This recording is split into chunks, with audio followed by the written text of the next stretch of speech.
Hello guys, it's Sneaky Turtle with another Kerbal Space Program video. In this video, I launched a quote-unquote space station to orbit with all monopropellant engines. The reason this was so difficult is because monopropellants have really low ISP. They have pretty good thrust, but really low ISP. So it really was challenging to get this thing to orbit. So just this little tiny thing had to use side cores, a main stage, and an upper stage to propel itself into an orbit. And another issue was I had to keep track of the fuel, because once the fuel on the side cores was out, it would just start taking fuel from the main stage, which is bad because the less engines, the more efficiency and less mass. So we just got to get rid of them as quickly as possible.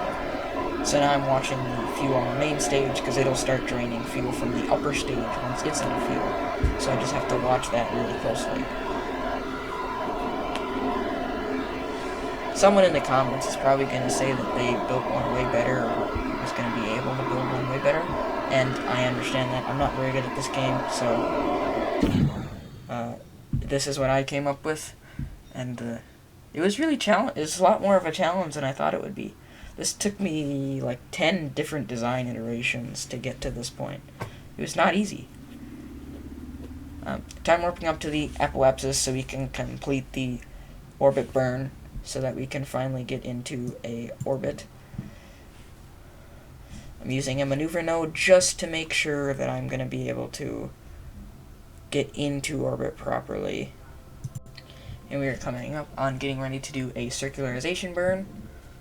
So, getting ready to fire up those engines. 3, 2, 1, and then they go. And they have a pretty high thrust to weight ratio, so we can get into orbit pretty quickly here.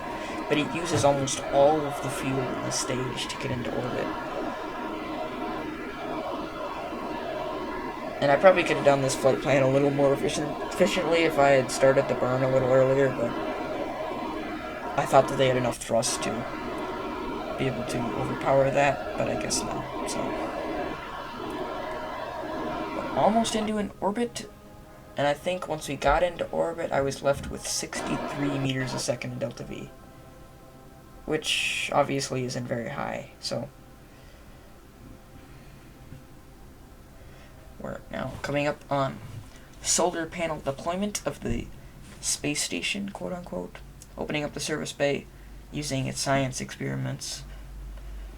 The reason I argue that this is a space station is because it has its own power supply. It has crew and can do science experiments.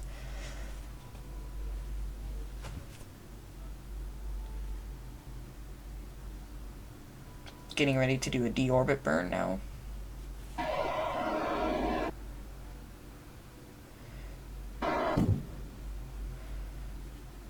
So now we are officially deorbited.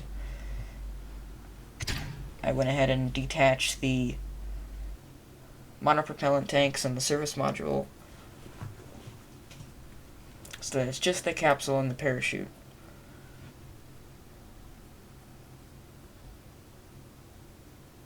I'm going to try experimenting with increasing brightness on this video, so let me know how that goes, because at night on Kerbin you can't really see anything, so I'm going to try increasing the brightness on this video.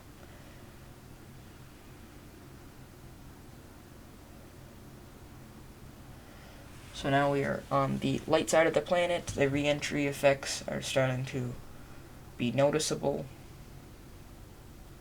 And I'm trying to use the heat shield to generate lift so that I can travel further and more towards the sun.